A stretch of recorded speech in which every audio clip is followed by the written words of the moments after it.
Hi everyone, I'm Cy Hoekstra. This is Deep Cy Humor in my adventures in blindness. Welcome to this bonus episode. Today is going to be about blind sports fandom.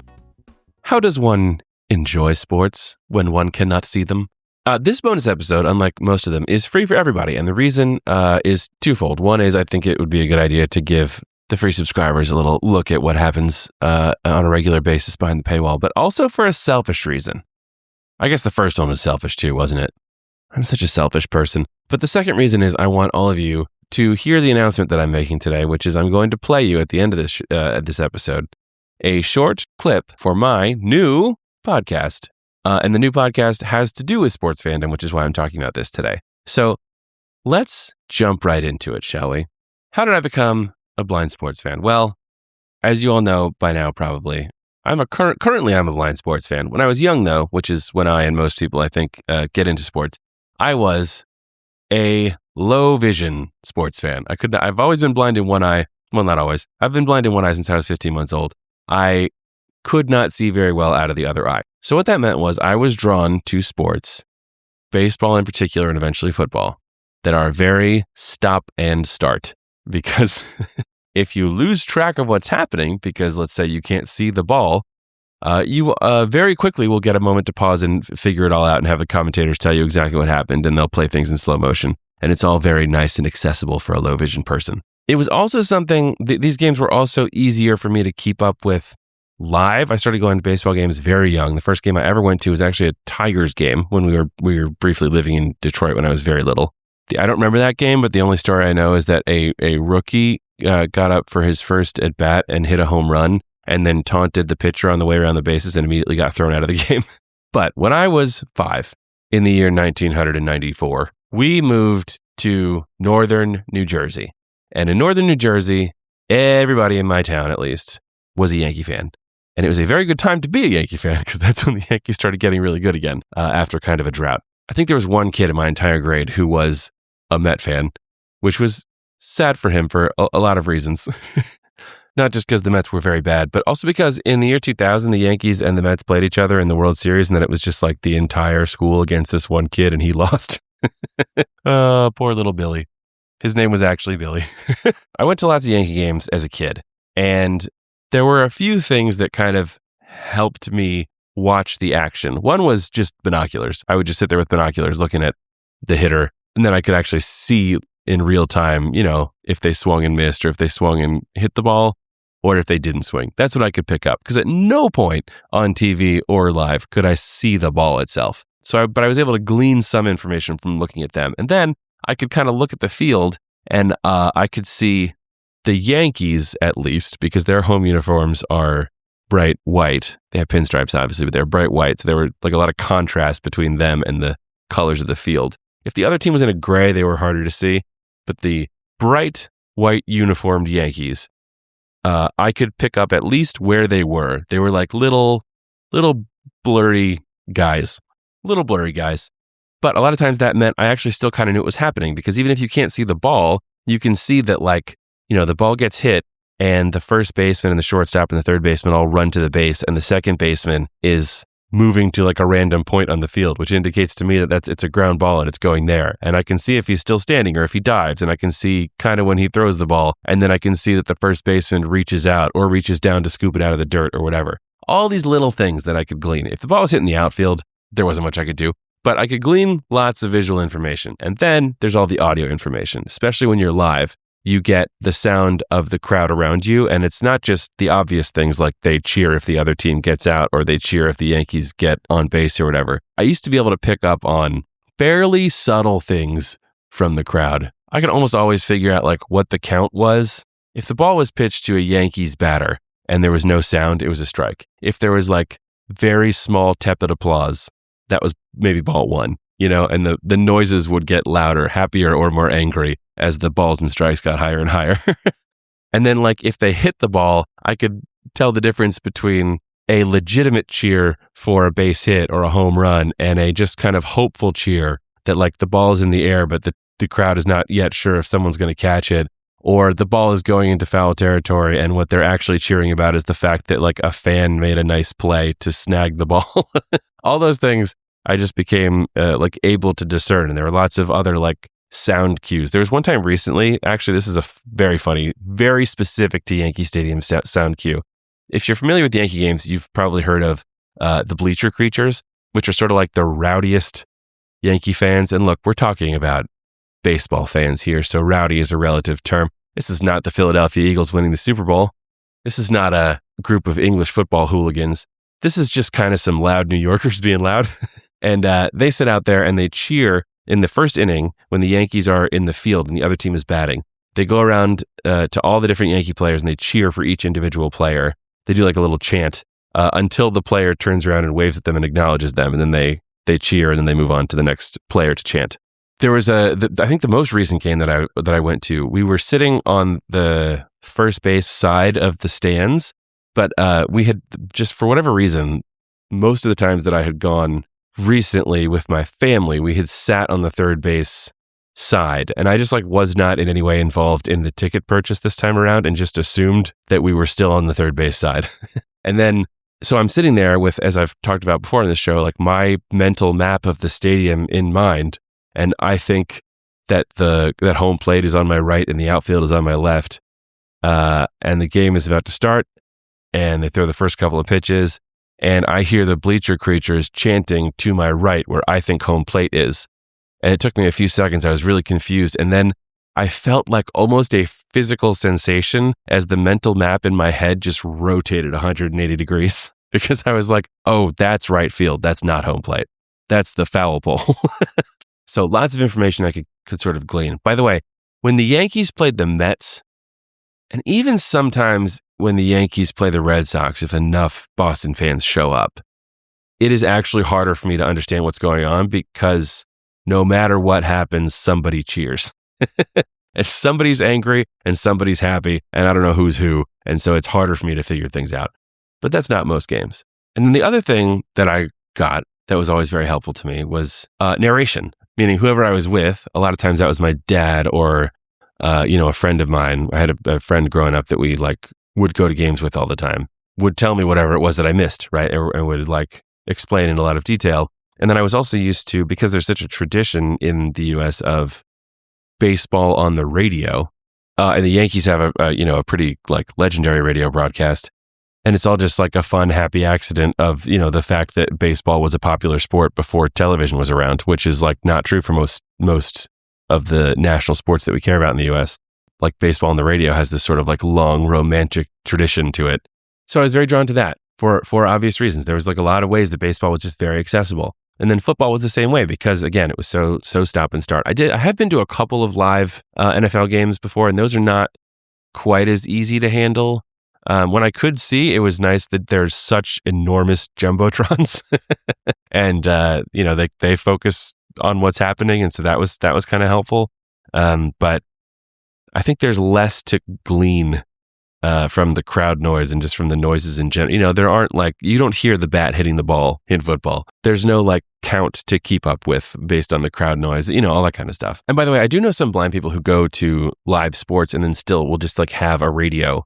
Like an actual radio, not a phone with internet radio, but like an actual radio on their belt or in their pocket with headphones so they can hear the broadcast, because it's like if you're sitting in the stadium where the radio broadcast is coming from, it's like pretty instantaneous coming to your ear. So it's almost like a walkie-talkie. And I think I did that once or twice when I was little and I owned a physical radio. I just don't anymore. I should probably get one, actually. I'm going to write that down. But I would often stay away from the basketballs, the hockeys. I've been to a lot of live games of both. And I had a good time, but it required a lot more of me just like leaning on whoever was sitting there narrating to me. There just aren't as many audio cues. There's the big like honk, whatever that thing is, the big honk in a hockey game when someone scores a goal. What's that called? The big honk can't be what it's called. But in 2015, New York City got an MLS, a Major League Soccer team. That's the top professional soccer league in the U.S. And we went to the opening game. They also, funnily enough, this is going to change soon, but they play at Yankee Stadium. They just like jam a whole soccer pitch onto the outfield at Yankee Stadium. But anyways, my aunt and a couple of my cousins, her kids, came with me. And my aunt, Trincy, and her kids are enormous soccer fans. My aunt actually owns a team that I now like work for as part of my freelancing work that I do. And her oldest son basically sat there narrating the whole soccer game to me in a way that made the game just make more sense than it ever had, because I had only ever watched soccer previously to that on TV. I had only really watched it for the World Cup. And the announcers on TV in soccer are really not doing a lot of play-by-play. First of all, play-by-play in soccer is a little bit hard to describe sometimes. And I think because of that, the TV announcers are really just relying on you seeing what's in front of you. But hearing like a kid who's played soccer his whole life and is pretty, like he played D1 in college, explain the flow of the game in a lot of detail helped a ton. And then the following year, we went to another, like a big international soccer game. It's, for those of you who know, it was the Copa America Championship, happened in New York, or in New Jersey, technically, at the New York Giants Stadium, which is in New Jersey. And one of Tracy's other sons sat there and did the same thing. And it was just this like, oh, maybe there is something interesting here that I could actually learn if I understood more of this sport. And that has actually opened up a lot of stuff to me. I've realized that all the other sports are on the radio.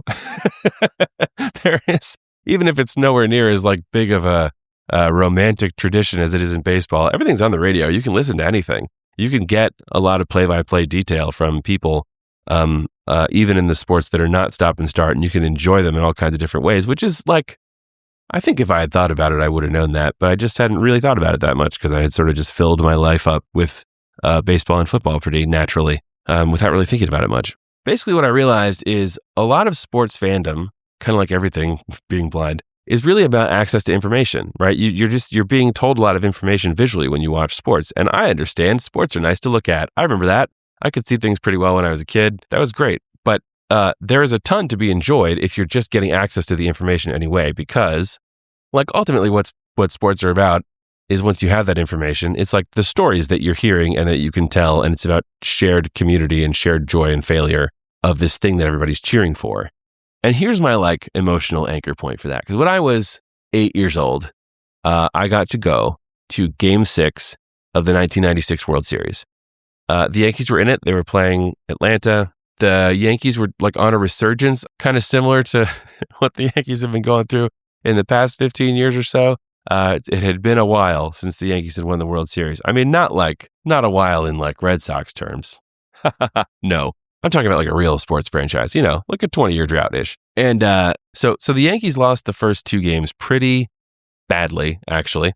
They ended up winning 3 in a row, so they only needed one more win. And I knew that we had tickets to go see Game 6. What I didn't know until a couple of days before was that the Yankees were going to be like on the brink of winning. If they won Game 6, they won the whole thing. And I just remember being in the second deck on the third base side of the field in the very back row, standing on my chair because I was too small to see over anybody's heads if they were standing in the ninth inning, and the Yankees have 2 outs and they're about to get the third out to win the game. And one of the Braves players hits a foul ball to the left side, and I see Charlie Hayes, the Yankees third baseman. I don't see Charlie Hayes. I see the little blurry guy that is Charlie Hayes run into foul territory and disappear behind all of the heads of the people standing in front of me. Hayes has room. Hayes makes the catch. Yankees win.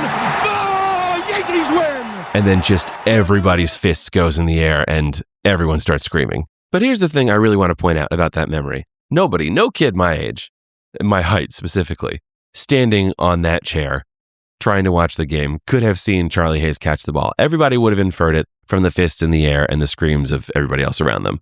How you get the play-by-play information is just a logistical question. How you learn what is happening or what has happened is more difficult when you are blind. There are practical problems to solve. That information is not why people watch sports. It is about community and shared joys and shared failures and talking with your friends and family about what happened afterwards and reliving the moments. Just listening to that radio call by John Sterling at that moment, even now, almost 20 years later, gets me emotional. And thinking back to that, the thing that's emotional about it is not that I got to see Charlie Hayes make the catch. The important thing is getting to witness a World Series championship and being one of 50,000 people screaming with happiness at the same time. And you don't need to be able to see to be a part of that.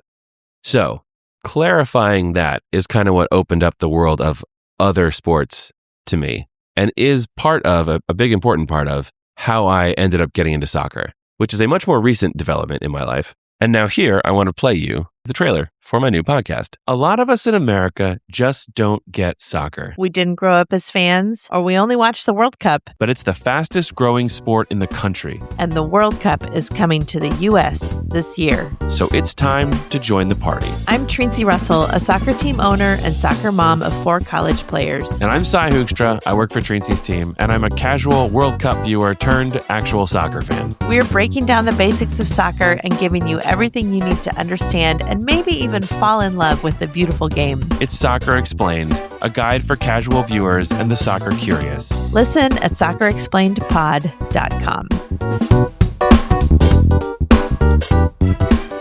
So that's the new show. And if you go to soccerexplainedpod.com on your phone, you can click any number of links on there to different podcast players and hit subscribe, and then you'll get the new episodes as they come out. We have put a lot of thought into this show, and a lot of it is explaining how the rules and leagues and culture of soccer works, but it's also about making fans with everything that I've just talked about in mind, that the true core of sports fandom is the stories and the emotions behind them. And so with that in mind, I actually just want to give you an exclusive sneak peek. I'm just going to give you the cold open of the first episode, which is me telling a soccer story.